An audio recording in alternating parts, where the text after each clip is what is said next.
Héritage que tu as. Un jour, un garçon vient me voir et il me demande de l'argent, il se plaint. Mais pendant qu'il se plaignait, je le regardais. Il avait une chaussure d'au moins $500. Il avait un pantalon super 100. Il avait une montre qui coûtait cher. Il sentait un parfum cher. Sa chemise était chère. Sa ceinture était chère. Tout sur lui était cher, mais me parlait comme un pauvre. Alors je lui ai dit, vraiment, je suis très étonné que tu me demandes autant d'argent, parce que je vois que tu as l'argent. Et il était étonné. J'ai dit, ta chaussure là, tu ne peux pas la vendre. La ceinture là, tu ne peux pas la vendre. Et au lieu de mettre des parfums chers comme ça, soit tu as au bachula, il s'occupe à Nini. Mais arrête de t'être cher comme ça et investi. Il m'a regardé comme un méchant. Il est parti. Des années après, ce jeune garçon est devenu millionnaire. Pourquoi? Je lui avais appris une chose. Qu'il y a le potentiel dans les biens. Des fois, tu te dis que je n'ai pas un capital pour commencer les affaires. Mais vends ta voiture. Toi, tu veux avoir une voiture, mais sans carburant. Parce que si tu vends la voiture, on va dire qu'aux ont asima. Osa déjà na sima. Osa na mutuka, osa mubola. Donne-moi la main. Hein.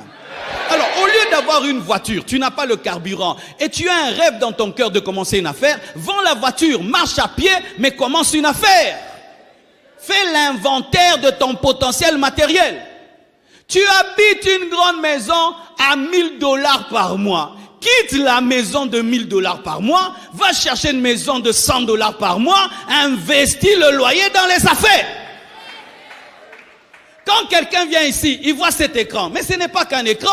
Si l'église a des dettes et je dois payer $20,000 où on nous arrête, n'a qui écran.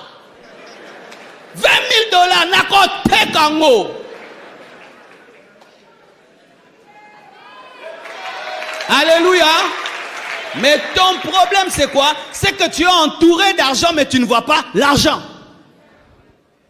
Tu habites une grande maison, tu es pauvre. Va-la. Vendez votre maison, faites les affaires. Parce qu'on ne mange pas la maison. Des choses que les gens font. Il est dans un bureau qui coûte cher. Vends le bureau cher. Achète des chaises simples, investis ça. Le matériel que tu as autour de toi, c'est un potentiel que tu dois savoir gérer. Le potentiel financier, ton argent, ton héritage, ton compte bancaire. Et là, je vais même vous donner une sagesse. Un jour, je parle avec une femme qui avait beaucoup d'argent. Et puis comme ça, je lui pose la question, tu as combien d'argent en banque? Elle me dit rien. J'étais vraiment étonné. Elle m'a regardé et dit, ah Marcelo, tu es très étonné que j'ai rien en banque. J'ai dit, vraiment, je suis très étonné. Je pensais que tu avais au moins 1 million et tout. Elle a rigolé. Elle dit, moi, mettre 1 million en banque, pourquoi faire? Oh. Parce que moi, on me disait, non, quand on est riche, on met l'argent en banque, beaucoup d'argent en banque. Elle dit, moi, que je mette beaucoup d'argent en banque pour enrichir les banques. Je dis, comment ça? Elle dit, non, on ne garde pas l'argent en banque. Ah, alors on fait quoi? On dit, on met l'argent en banque en attendant un projet. Une fois que tu as le projet, tu vides. Pourquoi? Parce que tout argent que tu gardes en banque travaille pour la banque, pas pour toi. Et quand tu vas dans ta banque, on te dit que tu as $1 million, tu n'as pas $1 million, tu as un chiffre d'1 million. Ton argent se promène dans les... Ils prêtent ton argent. Et ils ont des intérêts derrière ton argent. Ils donnent ton argent à gauche et à droite. Et avec ton argent, ils ont des intérêts de 12%. Mais ton argent n'est pas là. C'est pourquoi quand tu mets de l'argent en banque, on t'envoie un numéro. Est-ce qu'on t'envoie ton argent? On t'envoie une photo de ton argent.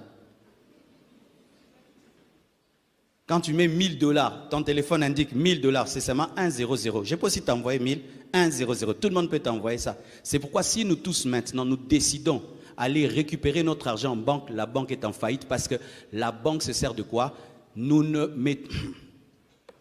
Personne, c'est impossible que toute une nation aille réclamer le même jour son argent. Il compte par le fait que quand toi tu donnes, l'autre va prendre ce que tu as donné. C'est comme ça la banque vit. Ouvrez des banques. Alors, si tu as un projet, qu'est-ce que ton argent fait en banque? Va retirer, investis ça. On garde l'argent en banque lorsqu'on n'a pas d'idée. Mais quand on a des idées, on ne garde pas l'argent en banque. On garde l'argent dans des choses qui tournent. Surtout au Congo. Quand tu gardes ton argent en banque, les intérêts, c'est quoi? Ce sont vraiment des miettes. Mets ça dans des affaires qui te rapportent des vrais intérêts. Et sache que la richesse, ce n'est pas le compte en banque, ce sont les investissements. L'homme de Dieu Colin Zolantima nous a dit ceci, qu'il faut investir dans l'agriculture, dans l'élevage et dans. Pourquoi? Parce que bientôt, tous les économistes sont en train de dire qu'il y aura un crash économique qui arrive. Et imagine que maintenant, là, toutes les banques tombent en faillite. Comment tu vas récupérer ton argent? Ton potentiel. Ne sois pas ces gens-là. Tu regardes ton compte, 1 million, 2 millions, non. Qu'est-ce que je vais faire avec ces 2 millions? Qu'est-ce que je vais faire? Comment je peux investir mes 2 millions pour avoir 4 millions? Parce qu'en banque, quitter 2 millions à 4 millions, ça prend des années. Mais dans l'investissement, ça peut te prendre une année. Ne te glorifie pas de regarder ton compte en banque. Il travaille pour la banque. Tu dois l'investir. Tu dois l'investir. C'est pourquoi un homme qui a l'intelligence financière, lorsqu'on regarde son compte, 0. Et puis l'argent entre. Ça sort. Ça sort. Ça sort. C'est ça l'intelligence financière. Pas ça entre. Non. Imaginez ces dictateurs qui ont gardé, puis sont morts. C'est resté en Suisse.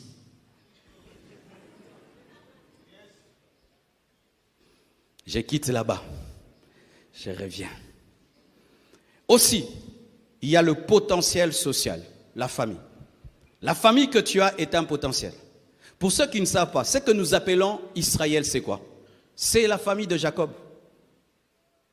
Israël, je suis allé en Israël. Israël, c'est quoi? C'est la famille de Jacob. Ce sont les 12 enfants d'un homme qui ont fait Israël. Les 13 enfants d'un homme qui ont fait Israël. Chaque tribu, chaque enfant est devenu une tribu. Et c'est ce qui a fait Israël. Ta famille est un potentiel. Tes amis sont un potentiel. Certains sont devenus des ministres, comment? C'est son ami qui est devenu ministre qui a fait de lui un ministre. Son ami est devenu président, il a fait de lui un ministre. Alors s'il négligeait cette relation, il ne savait pas qu'il est en train de négliger le fait de devenir un ministre. Les relations que tu as, tu rencontres des personnes élevées qui te donnent leur carte de visite, mais tu perds cela. Nous avons un papa dans cette église. Chaque fois qu'on nous arrête, on l'appelle seulement papa colonel. Il appelle seulement les policiers là. Tu es relâché. Qui connaît ces papas-là? Tu vois, toi, tu n'as pas son numéro. Mais presque nous tous, nous avons son numéro. Ce n'est pas un numéro, c'est un potentiel de liberté. Donne-moi la main. Chaque fois que je rencontre un homme, je sens qu'il peut être une solution dans ma vie. Je dis, donne-moi ton numéro. Pourquoi? Donne-moi ton numéro. Il y a un qui m'a dit, pasteur, c'est moi qui dois demander ton numéro. Non, papa, donne-moi ton numéro. Parce que j'ai souvent des problèmes que toi tu peux résoudre. Donne-moi ton numéro. Et quand j'aurai un problème, je vais l'appeler. Les connaissances, les relations, les enfants que tu as sont un potentiel. Il y a des parents qui aujourd'hui vivent dans la paix, seulement à cause d'un enfant qui a réussi dans la vie. Mais il y a des parents qui maudissent leurs enfants. Toi, qu'est-ce que tu feras pour moi? Toi, qu'est-ce que tu feras pour moi? Des mamans qui appellent leurs enfants. Regarde cette prostituée qui appelle leur garçon. Toi, tu es bête. Toi, tu es bête. Toi, tu es un fou. Tu dis ça à qui? À une flèche dans ton carquois. Lorsque Dieu regarde tes enfants, il les appelle quoi? Flèche de ton carquois. Tu peux être là, tu n'as pas eu un diplôme. Ton enfant devient un grand professeur et c'est lui qui t'honore. Mais qu'est-ce que tu fais? Tu négliges tes enfants. Tu ne t'investis pas dans tes enfants. Tu ne pries pas pour eux. Tu ne les éduques pas. Tu ne leur donnes pas les meilleures études que tu puisses leur offrir. Des parents qui s'habillent bien, qui se véhiculent bien, qui mangent bien. Mais les enfants étudient dans des mauvaises écoles. Dépouille-toi pour faire étudier tes enfants dans les meilleures des écoles. C'est ta flèche, c'est ton futur. Comment tu peux être si bien habillé, mais tes enfants n'étudient pas? Et tu te plains, mes enfants n'étudient pas. Tu ne peux pas vendre tes vêtements. Ma mère a vendu ses pagnes. Ma mère a vendu ses bijoux pour que j'étudie. Ma mère était couturière, mais elle s'est dépouillée de tout pour que j'étudie. Aujourd'hui, je suis sa fierté. Ton potentiel, tes enfants. Ton potentiel, tes parents. Tes parents, c'est un potentiel. Aujourd'hui, si un fils Mobutu dit, je suis Mobutu, malgré tout ce que son père a fait, on va bien le recevoir, hein? Vrai ou faux? C'est seulement on dit, c'est le fils de Mobutu, après le qui je dois le recevoir. je vais le recevoir, Bandeko. Pourquoi? À cause du nom. Alléluia. Tes parents sont un potentiel. Certains ont des mauvais parents qui ne les éduquent pas, qui ne travaillent pas à leur futur. Mais d'autres ont des parents merveilleux qui se battent pour que tu étudies, que tu manges, certains même que tu te maries, mais tu ne prends pas soin de tes parents. Tu ne t'occupes pas d'eux, tu ne les appelles pas, tu ne causes pas avec eux. Un potentiel que tu négliges. Mes frères et sœurs, mes parents m'ont sauvé de beaucoup de choses. Mes parents m'ont délivré de beaucoup de choses. Mes parents, aujourd'hui, deviennent pour moi des conseillers, des repères. Ma mère, chaque fois que je voyage, elle prie. Des fois, elle entre en retraite seulement parce que j'ai une croisade quelque part. Ton potentiel, c'est ton conjoint, ta conjointe. Dans ta vie, Dieu a placé un homme. Dieu a placé une femme. Sans Adam, Ève ne peut engendrer Abel. Ève ne peut engendrer Caïn. Et sans Ève, Adam ne peut engendrer Abel, engendrer Caïn et engendrer Seth. C'est-à-dire que tu as le potentiel de la multiplication, mais c'est impossible que tu vives la multiplication sans Ève et sans Adam. Considères-tu ton mari? Considères-tu ta femme? C'est un potentiel que Dieu t'a donné pour devenir grand. Je connais une servante de Dieu de ce pays. Elle a un potentiel extraordinaire de chanter.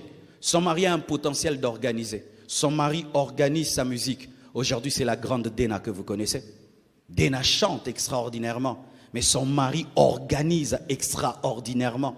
Vous connaissez tous la grande servante de Dieu américaine, Joyce Meyer.